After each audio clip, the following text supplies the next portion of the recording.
Ito, Miss Jacqueline, at saka Donita. Ano po si Chef Jonah?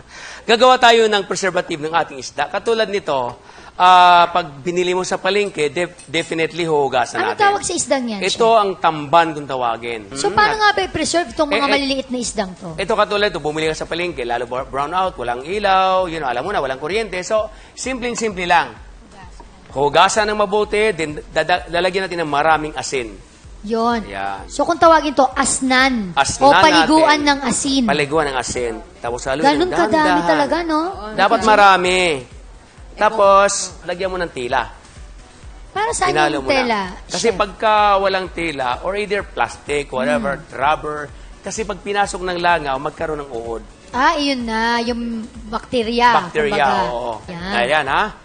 Ibibilad natin yan. Pag nabilad na natin, sa isang araw, o 2 araw, 3 araw, ito na po yung kanyang itsura. Ayun. Pwede mo nang ilagay ito sa either basket or pwedeng Uy, jar. para na siyang tuyo.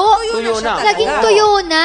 Ayan. tuyo eh. Yung sa chicken naman natin. Yes. Chef. Yung sa chicken naman, halimbawa, brown out na naman at gusto natin tumagal, o kung gusto mo naman talagang iba ang gagawin mo sa bahay, Yes. hihiwain lang natin ito ng bahagya. Oo. Ang gagawin natin, ito, ilalagay natin sa jar. Ayan. Ang tawag nito, parang kaning. Parang, Kaning. Ayun, ang Bisaya ginagawa. kaya, baka kanin, ha? Kaning. Hindi kaning at ulam, ha? Hindi. naman. Kaning ito. Yung Ito. sa jar inilalagay. Jar. Tapos, ilalagyan natin ng kunting oil lang para to Anong preserve. klaseng oil to, Chef? Pwede Ini- bang olive oil? Mas or maganda ordinary? kung may budget ka naman, pwede namang olive oil. Pero ordinary oil pwede rin? Pwedeng corn oil, vegetable. pwedeng vegetables oil. Okay. Lagyan mo ng salt again, di ba? Ayan. Titimplahan mo. Eh, kung yung mga mami nga, And then, of course, may bilif tayo, mayroon tayong bawang. bawang. Kadaming asin. So, haluin lang natin ulit yan. Haluin lang natin. Yes. Napakasimple Kasi lang. may asin din, Oo. kaya mas na-prepare. Ilagay natin sa... Asin at oil. garapon. Mm. Ganyan ang kasimple, oh. Oo. Tapos, lalagyan natin ng sibuyas. Oh, onions. sibuyas. O, di ba? And Ayan. then, may bawang. Bawang. Of course, may bawang tayo. At may paminta naman. Ayun. Then, of course, huwag kalimutan yung ating pamintang dahon. Laurel. Laurel. Ayan, oo. Tapos, kunting mantika sa Dagdagan ibabaw pa. ulit. Okay. Kunti lang. Yun. Yan pa lang parang ang sarap na eh. O, di ba? Parang Pwede nang kainin. Tapos, nang kainin. make Tapos, sarado sure- natin.